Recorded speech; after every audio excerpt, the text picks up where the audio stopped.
Stay Loose here. Welcome to the first of many production tutorials I'm going to be doing here on YouTube.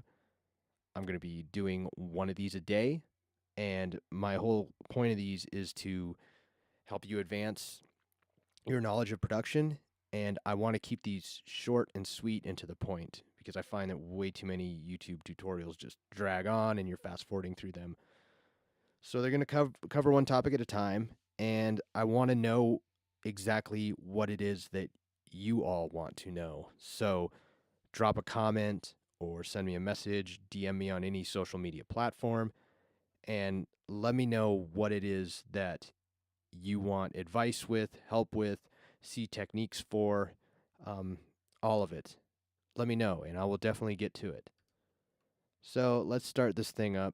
I got a lot of questions recently about kick and sub relation in tracks. So I'm going to show you like a really cool trick that I do.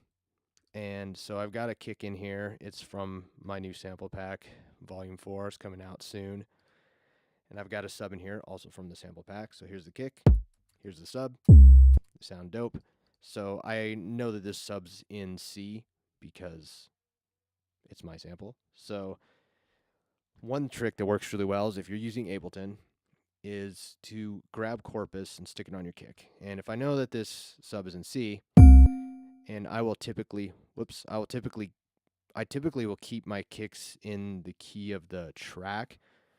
So if the whole track's in like F, I'll have all the kicks in F. And now I do have some tracks where I actually change the pitch of the kick along with the sub. For instance, my track Let Go, I do that in. So that's another trick that helps a lot. But for the sake of this tutorial, we're just going to keep the kick in C.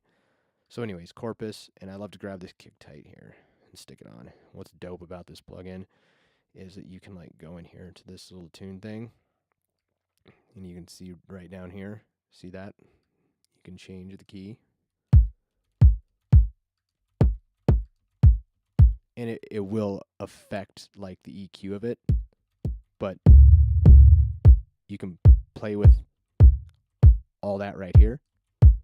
So that's one thing I like to do right away is like use that thing. It's really dope. So you can group these together, or what I like to do is I like to start a new track, set it to in, and I like to send both of these tracks to that. So we'll call this one kick sub. So we're treating this like a bus. So the kick and the sub are both hitting this bus. See? So one of the first things I do is obviously I'd like to sidechain the sub off of the kick. So let's set up a side chain.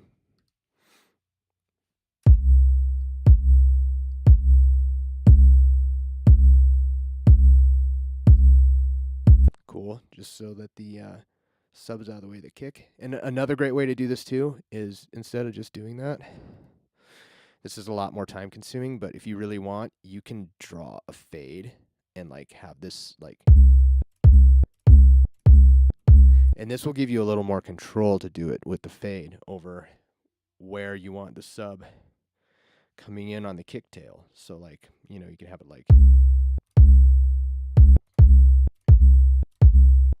or really delayed.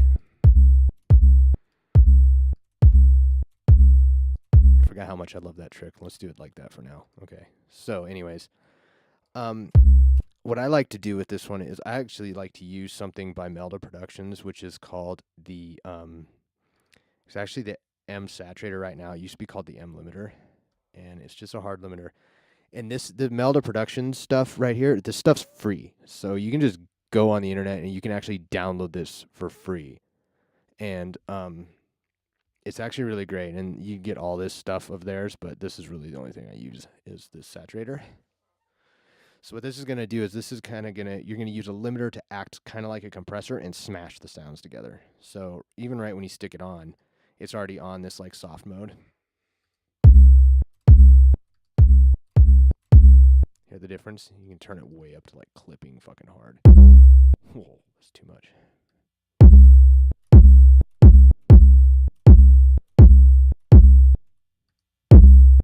Whoa.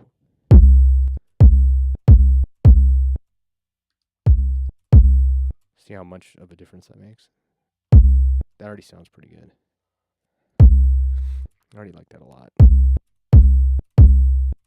So then I would probably just spend a little bit of time getting like it to hit the way I want it to.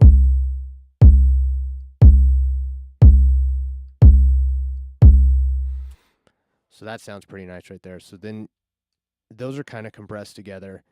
And then I would actually EQ these, but I'd probably also EQ this sub a little bit.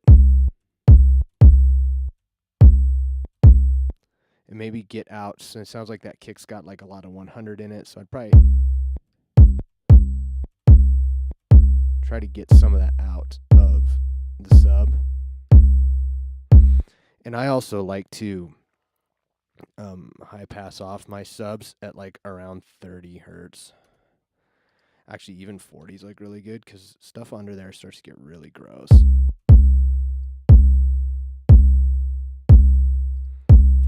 Now I'm gonna drop an EQ on the master track or the bus track. Oops, already had one on there. My bad.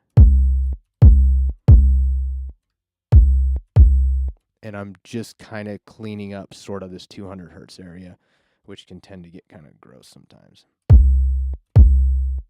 And then you can also kind of clean up like up in this 400 area. Like the 4-500 is like you get a lot of boxy sounding shit. So I like to kind of clean that up too, just depending on and it really depends on like the key and the tones that you're using.